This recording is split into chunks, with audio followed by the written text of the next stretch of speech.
Hola, buenos días. En este video se tratará el tema de la glomerulonefritis postestreptocócica y los integrantes del equipo son Mariana Baeza, Atala Estefanía, John Vargas, José Manuel Santos y su servidor Oscar Torres.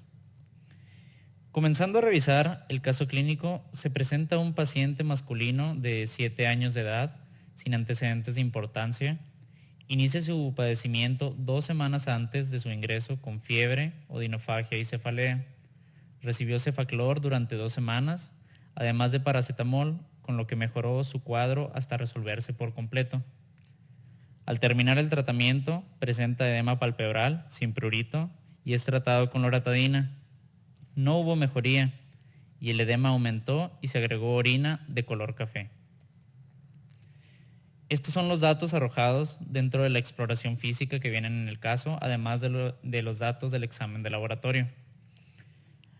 A continuación, comenzaremos a resaltar cuáles son los importantes para la resolución del caso.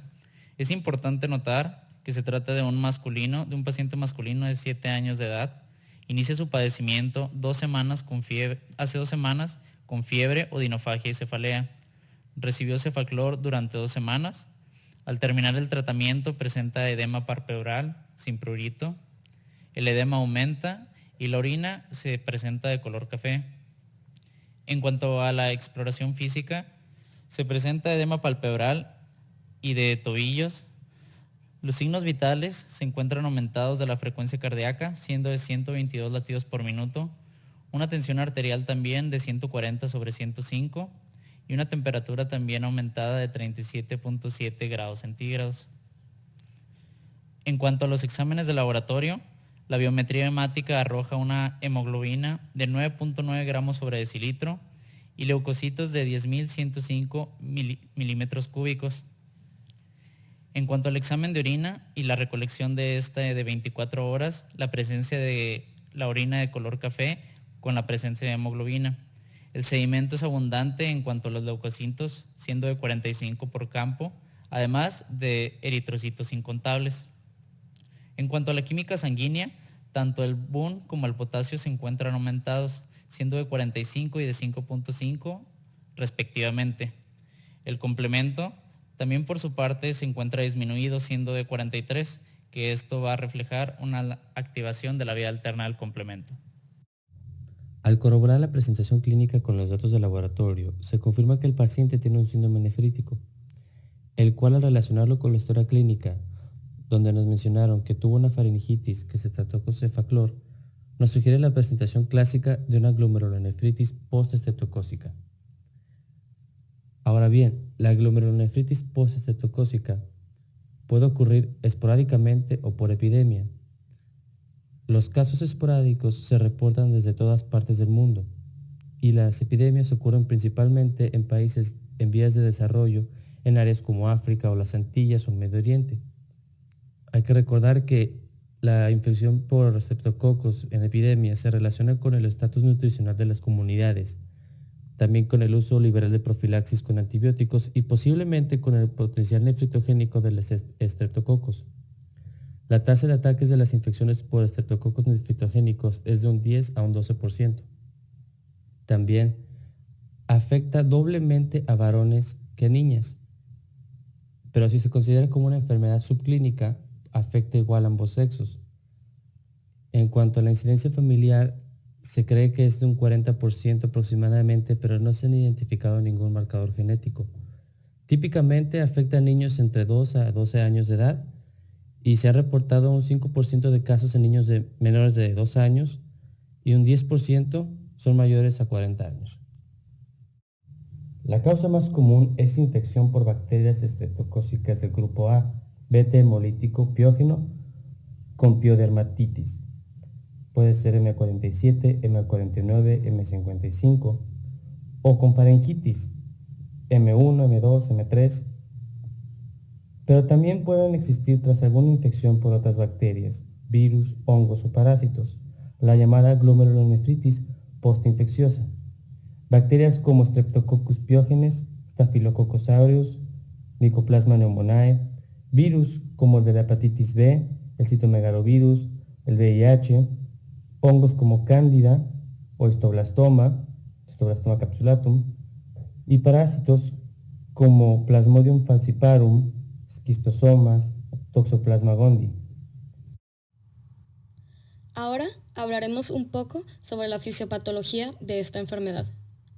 Primero, tiene que haber una infección estreptocócica, que como ya se comentó, se da por el grupo A beta hemolítico, que causa pilodermatitis o faringitis. A continuación, se forman complejos inmunes entre los antígenos de la bacteria y los anticuerpos del paciente, ya sea in situ o circulantes que después se depositan en la membrana basal del glomérulo. Después, se activa la vía del complemento alternativa y al usarse todos los recursos de esta vía, se induce la hipocomplementemia. Los complejos antígeno-anticuerpo y los productos de la vía del complemento inducen un daño glomerular hacia la membrana basal glomerular y a las mismas células del glomérulo. Este daño después induce la proliferación de las células mesangiales y del endotelio de los capilares glomerulares, y también el borramiento de los podocitos y sus pedicelos en la membrana basal glomerular. Este borramiento es el responsable del escape de los eritrocitos y proteínas al espacio urinario. Al haber tanta proliferación celular, se estrecha el lumen de los capilares glomerulares por compresión y por escombro celular, lo cual va a llevar a una baja tasa de filtración glomerular que desencadena la oliguria, y como consecuencia se activarán vías que induzcan la retención de sodio y agua. Finalmente, va a existir un incremento en el volumen sanguíneo por la misma retención de agua y sodio, que lleva al edema y a la hipertensión en los pacientes. A continuación, explicaremos más a fondo la fisiopatología de esta enfermedad a través de una animación. En el esquema podemos observar lo que es el lumen del capilar glomerular, con su capa endotelial con carga negativa, la membrana basal glomerular, los podocitos y el espacio urinario. Dentro del lumen del capilar se encuentran los antígenos y los complejos antígeno-anticuerpo de la bacteria. También se encuentran proteínas y la procolagenasa y la metaloproteinasa de matriz latente que van a ayudar a la bacteria en el desarrollo de la enfermedad. Primero, los antígenos CEP-B o exotoxina B y la GAPDH o la PAG normalmente se repelen tanto en sus formas libres y en sus formas ligadas a anticuerpos por la carga negativa de la membrana basal glomerular. Sin embargo, estos antígenos pueden interactuar con plasmina o plasminógeno para activar la procolagenasa y la metaloproteinasa latente. Después, las enzimas activas y el propio antígeno degradan la membrana basal glomerular y neutralizan su carga negativa. Después, los antígenos y complejos antígeno-anticuerpo pueden pasar a través de la membrana basal glomerular, dañando y formando los depósitos HUMP por debajo de los podocitos. El daño a la membrana basal glomerular también causa el borramiento de los podocitos, lo que conduce a la pérdida de proteína en la orina. Ahora bien, podemos clasificar esta enfermedad de varias maneras. Primero, sabemos que es una glomerulonefritis, o sea, una enfermedad que afecta al glomérulo y que es del tipo aguda. Después, para decidir entre el síndrome nefrítico o nefrótico, tenemos que ver los síntomas. En esta enfermedad sabemos que se presenta un síndrome nefrítico. Dentro de los síndromes nefríticos podemos ver enfermedades primarias o enfermedades secundarias sistémicas. En este caso, esta enfermedad es una enfermedad primaria. En cuanto a las manifestaciones clínicas, en la historia clínica se puede notar como antecedente una infección estreptocócica, por ejemplo una faringitis, tonsilitis o pioderma. El periodo latente es el periodo que ocurre entre la infección y el inicio de los signos y síntomas de la glomerulonefritis aguda. En general, este periodo abarca entre 1 y 2 semanas después de la infección de garganta y de 3 a 6 semanas después de la infección de piel. También hay presencia de orina café, de té o Coca-Cola. Comúnmente es el primer síntoma clínico. La orina oscura es causada por la hemólisis de eritrocitos que han penetrado la membrana basal y han pasado por el sistema tubular. También hay presencia de edema periorbitario comúnmente es prominente al despertarse y si el paciente es activo tiende a disminuir al terminar el día. En algunos casos, el edema general y otros datos de congestión circulatoria, como disnea, pueden estar presentes. El edema es el resultado del defecto en la excreción renal de sal y de agua. También hay pacientes que presentan síntomas no específicos. El 50% de los pacientes muestra malestar general, debilidad y anorexia, y aproximadamente el 15% presenta náusea y vómito. En la exploración física tenemos datos de síndrome nefrítico agudo, que se presenta con edema, hematuria e hipertensión, y oliguria que puede o no estar presente. Aproximadamente el 95% de los casos se presenta con al menos 2 manifestaciones y el 40% con las 3. El edema se presenta en el 80 al 90% de los casos. La hipercelularidad compromete el flujo sanguíneo intraglomerular, lo que lleva a una disminución en la excreción de sodio y de orina concentrada. Esta retención de agua y sal lleva al edema. La hipertensión se presenta en el 60 al 80% de los casos y es más común en personas mayores. En el 50% de los casos, la hipertensión es severa. Sin embargo, a menudo es transitoria, con normalización de la presión sanguínea al restaurar la tasa de filtrado glomerular, con la pérdida del edema y con la normalización del volumen plasmático. Si la hipertensión persiste, es un indicativo de progresión a un estado más crónico y que la enfermedad no es una glomerulonefritis post-estreptocócica.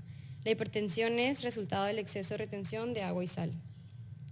La oliguria se presenta en el 10 al 50% de los casos. Es indicativa de la forma severa de semilunas de esta enfermedad. Comúnmente es transitoria, regresando a la diuresis en 1 a 2 semanas. La hematuria se presenta en todos los casos y en el 30% es macroscópica. La disfunción del ventrículo izquierdo, con o sin hipertensión o derrame pericárdico, puede estar presente durante la fase aguda congestiva o la fase de convalescencia. En los datos de laboratorio tenemos evidencia de infección estreptocócica. Más del 95% de los pacientes con faringitis tienen títulos de anticuerpos positivos para productos extracelulares del estreptococo y el 80% de los pacientes con infección de la piel. Se encuentran anticuerpos antiestreptolicina, antinicotinamida adenina dinucleotidasa, antihialuronidasa, antiDNasa B en faringitis y antiDNasa B y antihialuronidasa son más comunes en infecciones de la piel. Los anticuerpos se elevan a la semana de la infección, tienen su pico al mes y caen a niveles preinfecciosos después de varios meses. También los valores del BUN y de la creatinina se encuentran elevados. Esto refleja un descenso en la tasa de filtrado glomerular que ocurre en la fase aguda. Las elevaciones son comúnmente transitorias. Si no se corrige en varias semanas o en meses, indica que el paciente puede no tener glomerulonefritis postestreptocócica y sugiere la búsqueda de otro diagnóstico. Los pacientes que tienen la forma de semilunas tienen un deterioro rápido y regularmente una recuperación incompleta de la función renal. Otros hallazgos serológicos son los niveles bajos del complemento, que indican la interacción antígeno-anticuerpo. La mayoría de los pacientes tienen disminución del componente hemolítico CH50 y C3. Se cree que la razón de la hipocomplementemia es la activación de la vía alterna del complemento. Sin embargo, en algunos pacientes también hay niveles disminuidos de C2 y C4, lo que sugiere que tanto la vía clásica como la alterna se activan. En la mayoría de los casos, los niveles regresan a la normalidad entre 6 y 8 semanas. Si persiste por más tiempo, sugiere otro diagnóstico. Sin embargo, algunas veces puede durar hasta 3 meses. El nivel de la reducción de los niveles del complemento no son útiles para determinar el pronóstico del paciente. En el 60% de los casos se encuentran inmunocomplejos circulantes y crioglobulinas y en el 43% se observa factor reumatoide. En cuanto al urianálisis, los resultados son siempre anormales. Se presenta hematuria y proteinuria en todos los casos. El sedimento urinario contiene glóbulos rojos, cilindro de glóbulos rojos, glóbulos blancos, cilindros granulares y raramente cilindros de glóbulos blancos. Con microscopía de contraste de fases se pueden detectar glóbulos rojos dismórficos, lo que indica hematuria glomerular. Los cilindros de glóbulos rojos se detectan mejor en la primera muestra de orina en la mañana. La hematuria microscópica puede estar presente en pacientes en los que la enfermedad ya ha sido clínicamente resuelta. Y la proteinuria puede ser leve o tan severa como para causar síndrome nefrótico. y aproximadamente el 5 al 10% de los pacientes tiene proteinuria de rango nefrótico.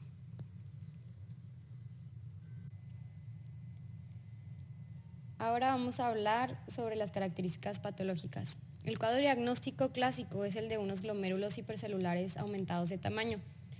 La hipercelularidad se debe a la infiltración por leucocitos, tanto neutrófilos como monocitos, a la proliferación de las células endoteliales y mesangiales y, en los casos más graves, a la formación de semilunas. La proliferación y el infiltrado leucocitario son difusos, es decir, afectan a todos los lóbulos de todos los glomérulos. También se produce la tumefacción de las células endoteliales y, junto con la combinación de la proliferación, inflamación y del infiltrado leucocitario, oblitera la luz capilar. Puede haber edema e inflamación en el intersticio y los túbulos contienen a menudo cilindros hemáticos. Con el microscopio de inmunofluorescencia se observan depósitos granulares de inmunoglobulina G, M y el componente C3 en el mesangio y a lo largo de la membrana basal glomerular. A menudo los depósitos de complejos inmunitarios son focales y están dispersos. En el microscopio electrónico los depósitos son definidos, amorfos y electrodensos en la vertiente epitelial de la membrana, comúnmente con aspecto de jorobas, que representan los complejos antígeno-anticuerpo en la superficie de la célula epitelial. También es frecuente encontrar depósitos subendoteliales e intramembranosos y puede haber depósitos mesangiales. Ahora comenzaremos a exponer sobre los métodos necesarios para establecer el diagnóstico de esta enfermedad. En este caso, el diagnóstico se basa tanto en la clínica como en los datos analíticos. Puede sospecharse de esta enfermedad al tratarse de un niño entre 6 y 10 años, que en esta ocasión se refiere a un niño de 7, y que esté presentando características relacionadas a lo que es el síndrome nefrítico, como lo es edema, hematuria y un descenso de la producción urinaria al día. Además, es importante que haya un antecedente de una infección estreptocócica, ya sea faríngea o cutánea, en un lapso anterior de 2 a 4 semanas. Además, puede haber la presencia de la orina con un aspecto oscuro o café. Sin embargo, puede darse el caso en el que la presentación de la enfermedad sea una hematuria microscópica, por lo que la orina no siempre será oscura. Además, es importante también basarse y apoyarse dentro de lo que son los exámenes de laboratorio, haciendo un breve resumen y dando a conocer los datos más importantes. Necesitamos considerar que el análisis de orina en 24 horas arroja una proteinuria menor a 1 gramo por día. También, como ya se comentó anteriormente, el factor C3 del complemento se encuentra disminuido. También la presencia de cilindros hemáticos y, lo más importante de todo, sería la presencia de anticuerpos que son específicos de esta enfermedad, como lo es contra el ASLO, que viene siendo la antiestreptolicina y es la más común, presentándose en el 75% de los casos. También se encuentra el anticuerpo anti-NAPLR, que viene siendo contra el receptor de plasmina estreptocócica asociada a nefritis, y el SPEB, que significa exotoxina piógena estreptocócica del tipo B. Ahora trataremos sobre las complicaciones más comunes de esta enfermedad. En cuanto a las complicaciones, necesitamos clasificarlas primero dependiendo a si la enfermedad se encuentra en una fase aguda o en una fase crónica. Las complicaciones frecuentes de la fase aguda se encuentra la enfermedad cardíaca congestiva, azotemia, muerte prematura secundaria a enfermedad cardíaca congestiva. Por otro lado, las complicaciones de la fase crónica pueden ser una proteinuria nefrótica, que es un valor mayor a 3.5 gramos por día, una insuficiencia renal crónica y nefropatía terminal. En cuanto a los factores para prevenir esta enfermedad, realmente no existen muchas medidas, salvo las propias para la higiene en cuanto a evitar infecciones a nivel cutáneo y de faringitis o amigdalitis específicamente en los meses más fríos. Una de las medidas que podría ser más útil, según consideramos, podría ser la de lavarse las manos para evitar la transmisión de estos patógenos. Bueno, en la glomerulonefritis postestreptocócica el tratamiento va a ser principalmente sintomático, dirigido hacia el control del edema y de la presión arterial, en donde pues en la fase aguda la terapia más eficiente va a ser la de restricción de sal y agua, aunque también se van a poder administrar diuréticos, específicamente del tipo de ASA, si esta llegara a tener una evolución significativa. Si en caso de que no se llegara a controlar la hipertensión por los diuréticos, también se pueden administrar algunos bloqueadores de canal de calcio o IECAS, pero pues realmente no vamos a ver mucho del uso de estos. Algunas otras terapias podría ser la indicación para diálisis cuando existiera hipercalcemia que ponga el riesgo de la vida del paciente y existen además manifestaciones clínicas de uremia. La restricción de actividad física también es recomendable en los primeros días de la enfermedad, pero esto realmente solo si el paciente se llegara a sentir un poco mal, porque si se siente bien puede continuar con el ejercicio normal. Y bueno, otro dato que es importante recordar aquí es que el uso de esteroides, inmunosupresores y de plasmaféresis generalmente no está indicado como terapia para esta enfermedad.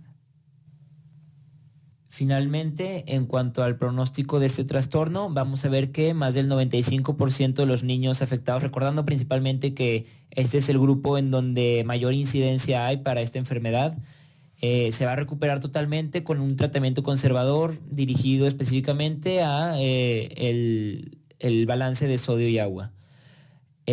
Una minoría de los niños, probablemente menos del 1%, no vayan a mostrar mejora alguna y además podrían llegar a presentar una oliguria más intensa y una forma rápidamente progresiva de glomerulonefritis. El resto de los pacientes van a presentar o podrían presentar una lenta progresión a glomerulonefritis crónica en donde se podría encontrar reparación de un cuadro nefrítico activo. Bueno, la proteinuria prolongada y persistente con una filtración glomerular gravemente alterada va a marcar un pronóstico desfavorable, al igual que, como ya vimos, una edad más avanzada en los pacientes. Y aunque el pronóstico global es bueno en las epidemias, solo un 60% de los casos esporádicos se recuperan con prontitud. En el resto de ellos vamos a ver que las lesiones glomerulares no se resuelven con rapidez, como se demostraría, por la persistencia de proteinuria, hematuria e hipertensión. Y algunos casos van a desarrollar un síndrome de glomerulonefritis rápidamente progresiva, como ya lo mencioné.